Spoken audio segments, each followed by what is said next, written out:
El periódico radio.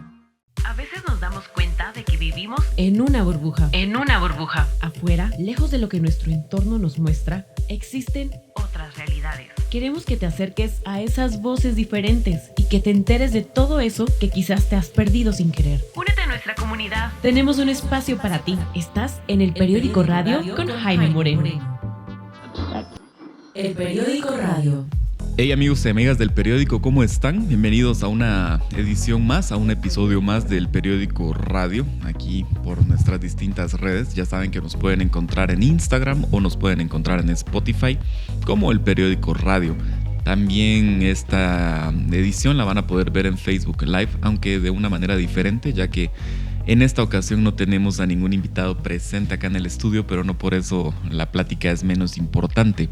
Al contrario, en esta edición del periódico radio tenemos un invitado muy especial, el Premio Nobel de Literatura 2010, el escritor peruano Mario Vargas Llosa, quien conversó con nosotros acerca de Tiempos Recios, su más reciente novela.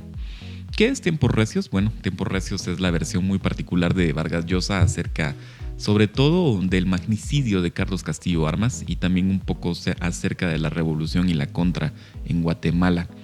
La novela se publicó bajo el sello de Alfaguara para toda América, para la edición española, y bueno, salió a la venta en octubre pasado y desde entonces ha tenido mucha polémica, sobre todo por la visión de Vargas Llosa acerca del proceso de contrarrevolución en el país.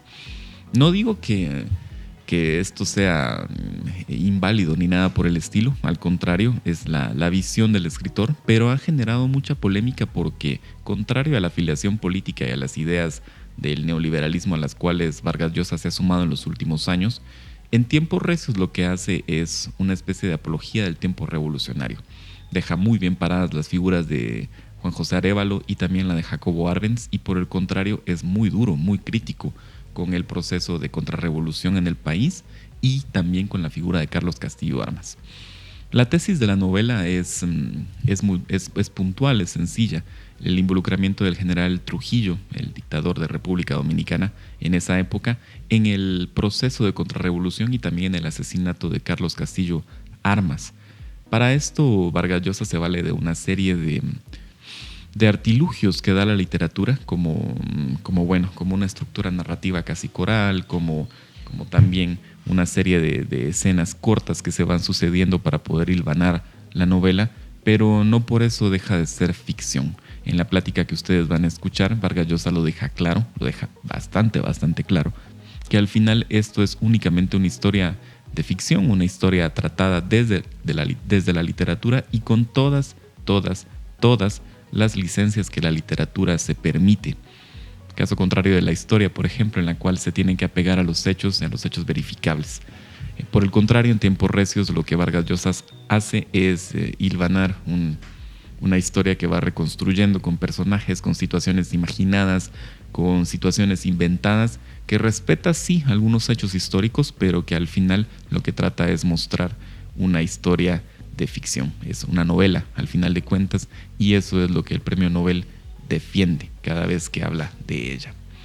Pues nada, tuvimos la oportunidad de platicar con Vargas Llosa vía telefónica hasta su casa en España, y esto fue lo que conversó con nosotros. ¿Aló? Sí, buenas tardes. ¿Aló? Buenas tardes. ¿Aló? ¿Sí me oye? Le oigo, Mario, buenas tardes. ¿Cómo está? Buenas tardes, mucho gusto. Estaba esperando su llamada. Le agradezco mucho por su tiempo. Mi nombre es Jaime Moreno. Yo le estoy llamando de acá desde Guatemala. Pues mucho gusto, encantado. Estaba esperando su llamada, sí. Qué bueno. Pues me dicen que tenemos como media hora para platicar acerca de Tiempos Recios. Así es. Bueno, pues le cuento pues que... Usted me dirá. Sí, yo tengo acá preparadas algunas preguntas. Van más o menos en dos vías. Una, lo estrictamente literario de la novela, y otra pues ya un poco más acerca del contexto político, ¿no? Muy bien, ¿cómo no? Bien, vamos si quiere primero con la parte literaria. La primera pregunta que tengo, Mario, es que más allá de lo que usted ha contado, que esta es una historia que le llamó la atención por sugerencia de Tony Raful y de Rapsodia del Crimen, ¿por qué abordar en este momento el tema de la contrarrevolución en Guatemala y el asesinato de Castillo Armas? Pues mire, usted sabe que cuando yo escribo ensayos o artículos, tengo un control bastante estricto, creo que un control bastante racional de aquello que hago. Pero cuando escribo ficción, como es el caso de esta novela, la verdad es que no sabría explicar por qué, pero me interesó muchísimo las historias que me contó Tony Raful sobre la implicación posible de Trujillo en el asesinato de Castillo Armas. Me dio muchísima curiosidad, empecé a investigar, empecé a leer al respecto, vi que había mucho material, sobre todo de los últimos años, y de pronto me encontré con que estaba trabajando ya en una novela. Y la verdad es que casi todas las novelas que he escrito pues han nacido así, de esa manera que es bastante misteriosa para mí. Hay algún tema, algún personaje, alguna situación, algún hecho que de pronto estimulan mi imaginación, mi fantasía, y creo que es el caso de Tiempos Recios. Me fui primero interesando por curiosidad y luego pues descubrí que había allí un mundo muy rico en personajes, en historias. Entonces utilicé un contexto histórico que a mí me traía muchos recuerdos, porque cuando cayó el coronel Arbenz, yo estaba en la universidad y me acuerdo que las cosas que estaban ocurriendo en Guatemala pues tuvieron una repercusión en el Perú y creo que en toda América Latina, ¿no? Sí. El hecho de que un gobierno estuviera haciendo reformas sociales profundas pues despertó mucha curiosidad en América Latina, precisamente porque era una época en la que América Latina estaba llena de dictaduras militares, prácticamente de un extremo a otro extremo, y entonces seguramente todas esas razones me llevaron a escribir esta novela, ¿no? Ya que menciona usted que comenzó el proceso de investigación histórica, pues hacia ahí quiero enfocar mi segunda pregunta. ¿Podría hablar un poquito más fuerte? Porque apenas escucho, que me pierde su voz. Perdone, le decía... Ahora está mejor, sí. Bueno. Le decía que hacia eso quiero enfocar la siguiente pregunta acerca del proceso de investigación histórica. La narración de la novela, la columna de la novela, la tesis de la novela es bastante puntual. La implicación del generalísimo en el asesinato de Castillo Armas, pero ¿cuál fue el proceso de investigación para llegar a esta tesis? Y sobre todo me interesa conocer... Yo creo que he leído, bueno, no sé si todo, porque todo es mucho, pero creo que he leído, la verdad, la mayor parte de los testimonios que existen, los estudios que han hecho, sobre todo muchos investigadores norteamericanos, ¿no? Históricos, sociólogos, que han publicado incluso pues cosas del Departamento de Estado, las cosas que el Departamento de Estado ha permitido. Y entonces me fui haciendo una idea del contexto, y luego hice 2 viajes a Guatemala también, de varias semanas, y todo eso pues me fue, digamos, dando un material de base bastante rico, y como en el caso de todas las novelas, pues he basado, sobre todo en las novelas de tipo histórico, he utilizado ese material, pero con mucha libertad, ¿no es verdad? Añadiendo, cortando, utilizando muchísimo tanto los datos históricos como la fantasía, la imaginación. Se trata de un libro de una ficción, no es una novela, y aunque ciertos hechos históricos básicos están respetados, en muchas cosas pues he utilizado sobre todo la imaginación, ¿no? Que es el derecho que tienen los novelistas sobre los historiadores, que no pueden sino ajustarse a una verdad, y los novelistas más bien pueden ir más allá de esa verdad, añadiendo, ¿no? una dimensión puramente ficticia a lo que cuentan. Claro. Adentrándonos en la estructura de la novela, me llama la atención que es de capítulos relativamente cortos en su mayoría, pero una temporalidad interna que da saltos de un lugar a otro, incluso dentro de los mismos capítulos. ¿Por qué abordarlo desde esta técnica? Pues mire, la verdad que al principio no tenía una idea clara de la estructura, tenía los personajes, algunas situaciones, pero la estructura fue saliendo poco a poco, como me ha ocurrido siempre en todas las novelas que he escrito, ¿no? Poco a poco va saliendo de la entraña misma de las situaciones, de los personajes, de las experiencias que viven los personajes, una manera de establecer el tiempo, digamos, el tiempo narrativo, que no es nunca, pues, el tiempo real, el tiempo cronológico, ¿no? Es un tiempo bastante arbitrario, creado justamente para operar sobre el lector, despertándole curiosidad, dejándolo muchas veces en una especie de suspenso. Luego, digamos, lo que tenía idea desde, bueno, tampoco al principio, pero cuando tuve más o menos una idea clara de la historia que quería contar, sí pensé claramente que la historia debía estar como enmarcada por 2 episodios. Un episodio al principio y un episodio al final, que no tendrían directamente, digamos, relación con lo que hacían los personajes en el grueso de la novela, pero que de alguna manera arrojaban una luz muy especial sobre aquello que se contaba. Entonces, la novela pues tiene una estructura que avanza de una manera bastante coherente a partir del primer capítulo hasta el último, y luego tiene esos 2 episodios que tienen que ver, bueno, primero con la utilización, digamos, de las fake news, creando un clima que fue propicio para la invasión y la derrota de Castillo Armas, y luego ese final, que es un final en el que un personaje, pues, supuestamente es entrevistado por mí mismo, ¿no? Sí. Ya no es el narrador de la historia, sino el autor mismo, quien, digamos, usurpa esa función del narrador. Eso es lo que tenía más o menos claro, y lo otro fue saliendo, como siempre en todas mis novelas, a partir de reacciones nuevas, de corregir, de rehacer mucho lo que había llevado haciendo, ¿no? Así mero.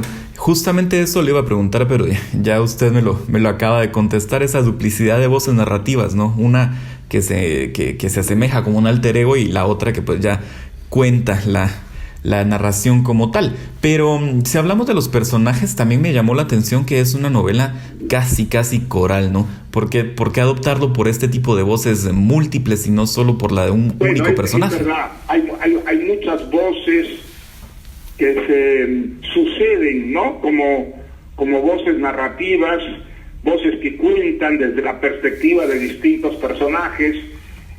Allí el narrador omnisciente prácticamente desaparece detrás de los narradores personajes, ¿no? Sí. Eso es una técnica que he utilizado en otras novelas, y además no es una técnica original. Digamos, los grandes renovadores de la novela en el siglo XX, pues como Joyce o Faulkner o Dos Pasos, ya lo utilizaron, y como tantos novelistas, pues he aprendido mucho de ellos, yo, ¿no? Claro.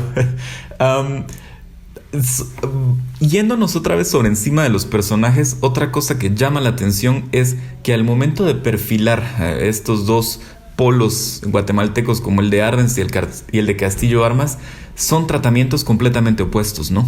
A Castillo Armas se le trata con una dureza especial, y a Arbenz incluso con una especie de beneplácito implícito, ¿no?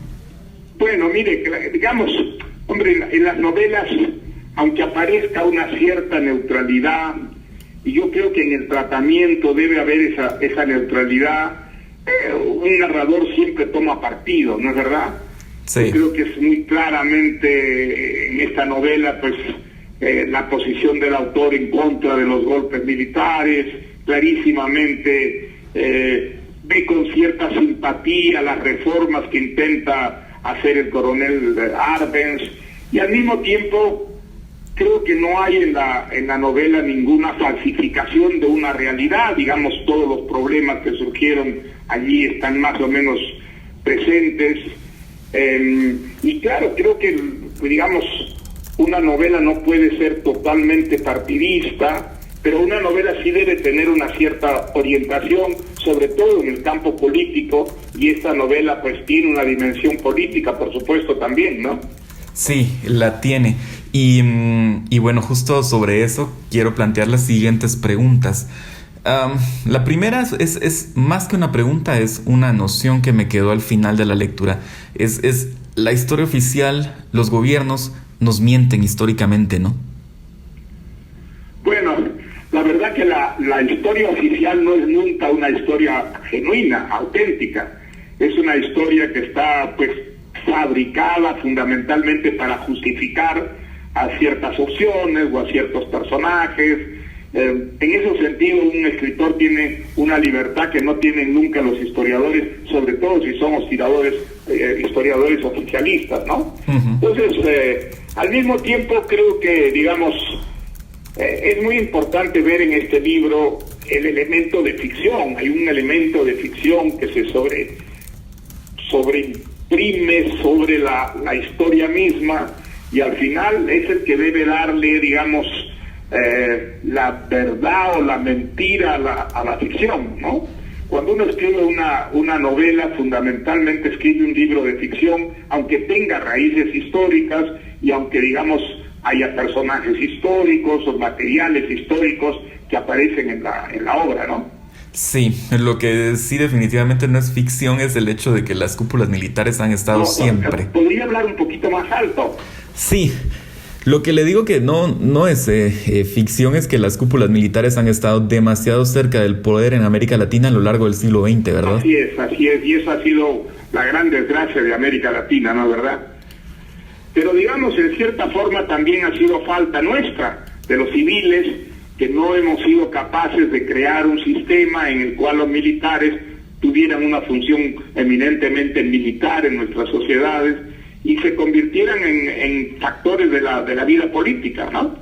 Ese ha sido un problema que ha sido trágico para América Latina, y yo creo que afortunadamente pues vamos saliendo de ese pasado poco a poco, y mientras más pronto salgamos de él, mejor, ¿no? Sí, el problema es que también junto con estas directrices que las cúpulas militares mandan, también están estas dinámicas de colonialismo e intervencionismo que llevan un par de siglos o más presentes en América Latina.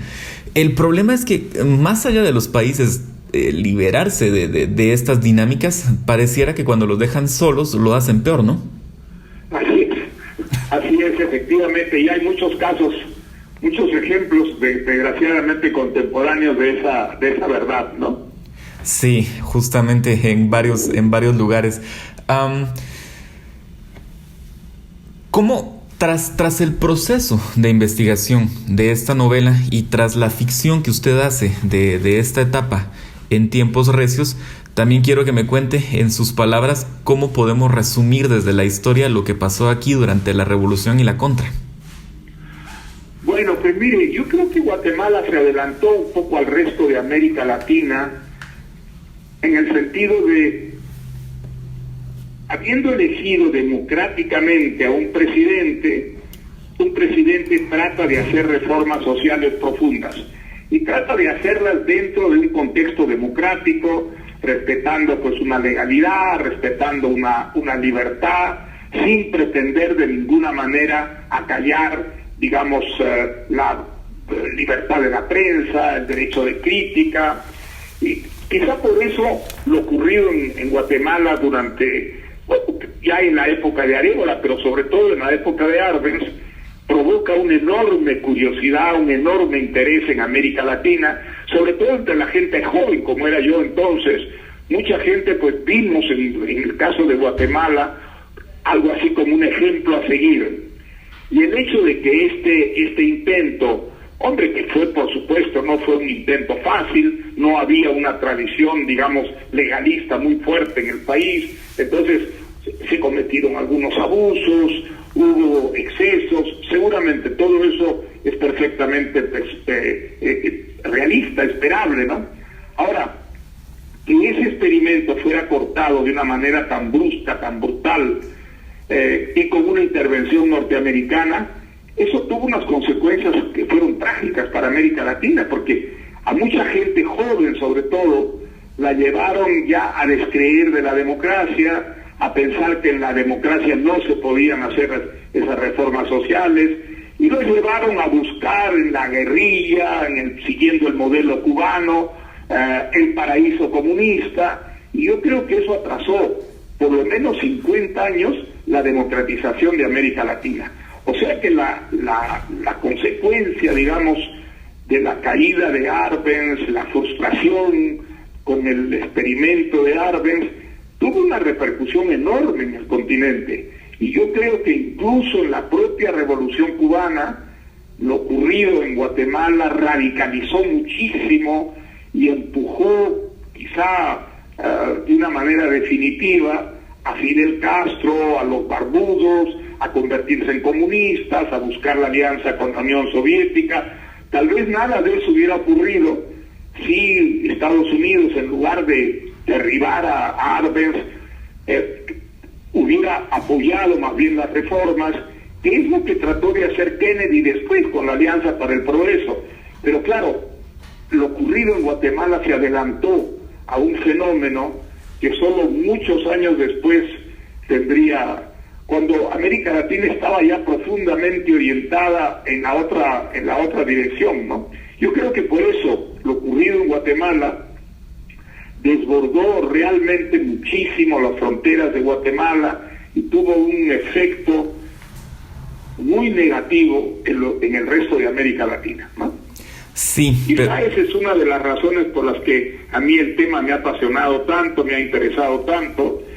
Y además, claro, yo creo que con Arbenz ha habido una confusión muy grande, porque la defensa de Arbenz la adoptan prácticamente la izquierda, la extrema izquierda, el comunismo, y yo creo que esa es una gravísima equivocación, porque esa equivocación lleva justamente a impregnar lo que fue el gobierno de Arbenz de un radicalismo, de un extremismo que realmente nunca tuvo.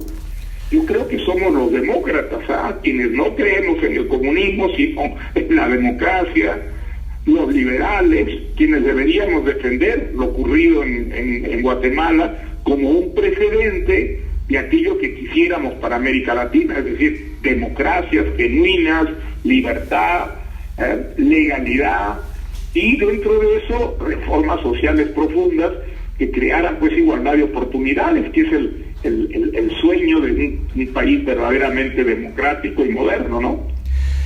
Así es, pero también la novela, y no solo la novela, sino el hecho histórico se plantea también como el germen para el desarrollo posterior de la política en Guatemala en las siguientes décadas, una política marcada sobre todo por el pensamiento de derecha y el nexo con la cúpula militar.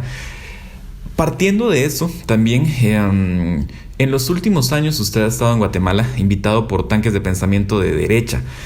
¿Cómo espera que sea la reacción de esos mismos tanques ante una novela que no necesariamente los deja bien parados? Bueno, mire, yo escribo pues con libertad absoluta, ¿no? Yo soy una persona libre y escribo con absoluta libertad. Ahora, las interpretaciones, claro, eso no puede controlarlas un autor, ¿no? Las interpretaciones, yo veo por las críticas que han aparecido un poco en España, en América Latina, son muy, muy contradictorias las interpretaciones, ya resultan a veces, algunas a mí me sorprenden porque ven cosas en la novela que yo no sabía siquiera que estaba poniéndolas, aunque en esto, digamos, el autor que está tan identificado con aquello que escribe muchas veces no tiene la distancia suficiente como para juzgar con objetividad, ¿no es verdad? ¿Cuáles son las mejores interpretaciones? Yo tengo una interpretación propia de mi novela, pero no coincide muchas veces con la de los críticos, ¿no? Sí, pero también como dicen, ¿no? En el momento en el que se publica una obra deja necesariamente de ser del escritor y pasa a ser de dominio público. Sí, podría hablar un poquito más cerca del micro, porque se me pierde a rato su voz, ¿sabes? Perdone, es que estoy en altavoz. Sí, ahora está mejor. No quiero que terminemos esta etapa de la novela como tal sin hablar de Gloria Pons. ¿Qué pasó con la referencia a ella? ¿Por qué ella no aparece con su nombre real dentro de la novela? ¿Cómo fue esa relación? Bueno, mire, es un personaje de la novela, pero el personaje se llama Martita. Yo no sé de quién habla usted. Bueno. Vamos a decir que el personaje se llama Martita. Y Martita, pues bueno, ahí está en la novela cumpliendo una determinada función, ¿no? Se trata de un personaje bastante misterioso, sobre el que se conoce poco y mal, y yo creo que ese personaje es dueño de algunos secretos que son fundamentales y que si hablara y contara lo que sabe, pues aclararía muchísimas cosas, pero me temo mucho que no lo hará nunca, ¿no? Sí, parece que no. Para finalizar la etapa de la novela, quiero hablar de la piratería. Desde el día mismo en el que la novela salió a la venta en físico acá en Guatemala, comenzó a circular en PDF por grupos de WhatsApp y otras vías. ¿Cómo ve usted este fenómeno? Ese fenómeno, por desgracia, es una vergüenza para América Latina, porque es el último continente donde todavía la piratería editorial pues está prácticamente autorizada por gobiernos que no hacen nada para combatirla. Es una verdadera vergüenza, usted sabe, porque no solamente perjudican al autor, perjudican sobre todo al Estado. El Estado deja de recibir, ¿no?, los derechos que pagan las editoriales que son genuinas, que operan en el mercado libre. Y desde luego perjudican muchísimamente al autor y también perjudican a los lectores, porque la mayor parte de ediciones piratas están no solamente mal hechas, sino que son incompletas. Los piratas pues se saltan capítulos para ahorrar dinero, y entonces lo que llega a los lectores es una versión caricaturesca de las novelas. Y la verdad es que los estados que quieren acabar con la piratería lo pueden hacer muy rápidamente, pero desgraciadamente, pues si se violan tanto las leyes en América Latina, ¿cómo no se van a violar las leyes que protegen a los autores? También es otra digamos, muestra de nuestro subdesarrollo, ¿no? Sí, aunque déjeme decirle que Tiempos Recios es quizá la única novela o el único libro que yo he visto que se comparte tanto y en grupos tan dispares, no solo grupos de literatura, pues, sino... Me alegra muchísimo saberlo. Me alegra mucho saberlo, sí. Pues sí, porque... Yo voy a ir a Guatemala a presentar el libro y me hace mucha ilusión volver a un país donde he tenido experiencias tan ricas, tan interesantes. Y bueno, ha sido uno de los libros que he escrito con más entusiasmo, la verdad, ¿no? Sí, bien, si usted va a estar por acá el 3 de diciembre, si no estoy mal, presentando el libro. Finalizada esta etapa, pues me gustaría que habláramos un poquito de algunos temas varios. Y el primero es siempre de literatura. ¿Cómo percibe usted los problemas que ha tenido la Academia Sueca y cuál es su visión acerca de los 2 premios Nobel que fueron entregados este año? Bueno, pues mire, la Academia Sueca ha tenido una experiencia que ha sido bastante traumática, porque aparentemente, no tengo, digamos, conocimiento fehaciente de esto, pero aparentemente el marido de una de las académicas importantes, una poeta sueca importante, pues había cometido muchos atropellos, sobre todo contra las mujeres, y había recibido un apoyo de la Academia Sueca. Y entonces esto ha provocado la crisis, pero es una crisis que ha quedado atrás ya. Afortunadamente se han elegido ha habido nuevos académicos, y bueno, ha dado estas dos elecciones por los 2 premios Nobel de literatura que no se dieron, ¿no? Mire, el caso de la escritora polaca, yo no la conozco a ella, no he leído nada de ella. Creo que hay solo un libro de ella publicado en español, así que no puedo opinar sobre ella. En cambio, sobre el escritor austriaco, sí, a él lo conozco muy bien, he visto cosas de teatro, he visto ensayos suyos, he leído hasta alguna novela suya. Digamos, a mí me parece un buen escritor, es un escritor experimental sobre todo, ¿no? Recuerdo una obra de teatro en la que los actores salían y se ponían en fila e insultaban al público. Es una obra divertida y además muy audaz, Ahora, desde el punto de vista político, pues yo tengo muchas diferencias, porque como usted sabe, él ha defendido a los serbios, incluso ha dejado de lado las masacres cometidas por los serbios, asistió al entierro de Milosevic, que yo lo considero un verdadero carnicero. Entonces, aunque tengo muchas diferencias políticas con él, pero sí, desde luego le reconozco la originalidad, sobre todo en el campo de la literatura experimental, ¿no? Entonces, ¿es usted partidario de separar siempre a la persona de su obra? Perdón, ¿cómo dije? Que entonces es usted partidario de separar a la persona de su obra. Mire, no hay que separar a la persona de su obra. Yo creo que, la obra, por una parte, es una obra creativa, bastante original, y yo creo que en el campo político él ha defendido lo indefendible, ¿no? Ha defendido las masacres que se han cometido contra los croatas, contra los bosnios, porque eso es lo que ha representado, digamos, Milosevic en el campo político, ¿no? En los Balcanes, ha cometido verdaderas matanzas terribles. Entonces, que se pueda defender eso, pues a mí me parece absolutamente negativo y criticable, ¿no? Al mismo tiempo, la obra literaria de él es una obra literaria sin ninguna duda importante dentro de las obras, digamos, experimentales, tanto del teatro como de la narrativa, ¿no? A más de medio siglo del boom, Mario, ¿cuál es la posición de la literatura latinoamericana hoy en el mundo? Pues mire, yo creo que la literatura latinoamericana afortunadamente ha encontrado un espacio en las otras literaturas. Ahora ya se sabe que América Latina no solo produce cuartelazos y charros y música, sino que también produce buena literatura, y entonces se traduce la obra de los escritores latinoamericanos. Ha entrado en una cierta normalidad que antes no existía, cuando, digamos, era muy raro que un escritor latinoamericano fuera traducido al inglés, al francés, al italiano, al alemán, ¿no? Hoy en día ya no es tan excepcional, es bastante frecuente, y creo que hay hoy día más una integración en ese sentido, y creo que la literatura latinoamericana tampoco, sin exagerar, está en muy buen pie. Es una literatura que produce, ¿no? Sobre todo en los últimos años se ha extendido muchísimo el número de escritores, de escritoras latinoamericanas que están produciendo una literatura que resulta interesante para otras lenguas y que por lo tanto se traduce, y eso es una buena cosa. Creo que nosotros aspirábamos en América Latina a ser reconocidos también como escritores, y creo que esa es una realidad en nuestros días, así que en buena hora, ¿no? En buena hora.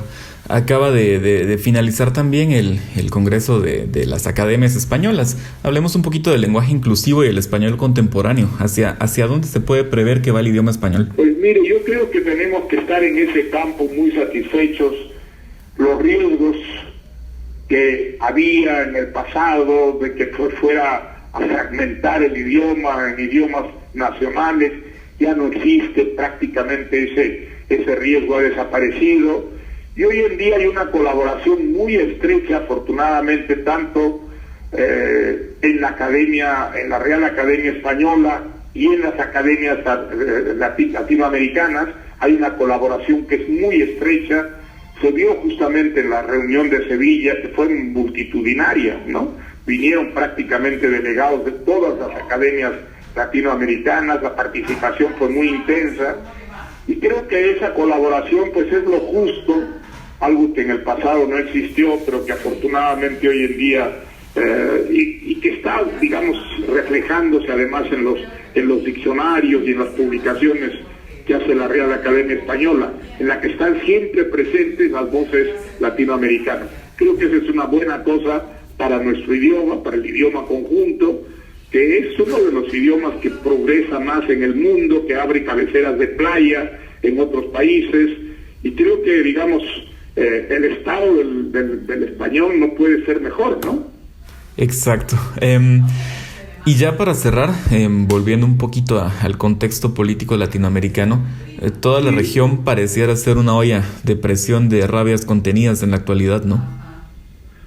Bueno, efectivamente, pues hay, digamos, mucha preocupación por las cosas que están ocurriendo, y al mismo tiempo creo que esto lo que significa es que tenemos que perfeccionar nuestras democracias, que nuestras democracias son insuficientes, que hay unos anhelos, unas esperanzas depositadas en ellas que estas democracias no consiguen, digamos,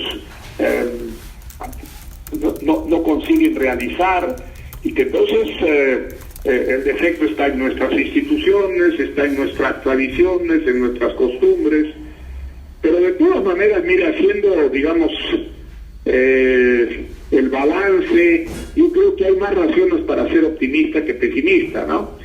Por las excepciones que sabemos, que son pues Cuba, Guatemala, Nicaragua, creo que realmente la democracia está abriéndose campo en América Latina, que las dictaduras están más bien de capa caída, que hay una reacción contra ellas muy fuertes, y eso creo que es bueno, eso habla bien de América Latina, ¿no? Sí, bueno, pues entonces... Bueno, pues nada, le agradezco mucho sus preguntas. A usted, Mario, ha sido un placer platicar con usted y lo esperamos acá el 3. Igualmente, pues hasta luego. Hasta pronto, hasta luego. Y bueno, esta fue la conversación que tuvimos vía telefónica con Vargas Llosa hasta su casa en España. Como ustedes ya se pudieron dar cuenta, él defiende en todo momento la tesis de la novela porque bueno, comenta que él mismo se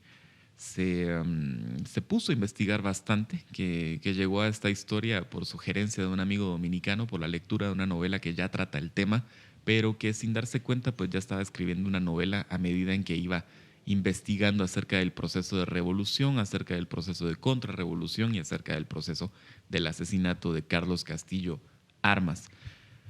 Vargas Llosa está en el país, llegó justamente llegó hoy, para cuando este podcast pues salga a la luz, ya Vargas Llosa estará en el país, tendrá una presentación pública de la novela mañana 3 de diciembre en la Gran Sala Efraín Recinos del Centro Cultural Miguel Ángel Asturias. Dicho sea de paso, una presentación pública en la cual había que solicitar entrada previamente y pues las entradas están completamente agotadas. Vamos a ver qué es lo que Vargas Llosa tiene para decir al público guatemalteco. También vamos a ver qué es lo que tiene para decir todo el grupo, toda la serie de actores que se han visto involucrados en el proceso de esta novela. Y pues esperamos que la conversación con Vargas Llosa en el Teatro Nacional sea tan amena, tan esclarecedora como lo ha sido para con ustedes aquí en el Periódico Radio. Recuerda que estamos en las redes sociales como el Periódico Radio, tanto en Instagram como en Spotify. Y por lo demás, seguimos con este proyecto. Nos vemos en la siguiente. Gracias. A veces nos damos cuenta de que vivimos En una burbuja. en una burbuja. Afuera, lejos de lo que nuestro entorno nos muestra, existen. Otras realidades. Queremos que te acerques a esas voces diferentes y que te enteres de todo eso que quizás te has perdido sin querer. Únete a nuestra comunidad. Tenemos un espacio para ti. Estás en el Periódico Radio con Jaime Moreno.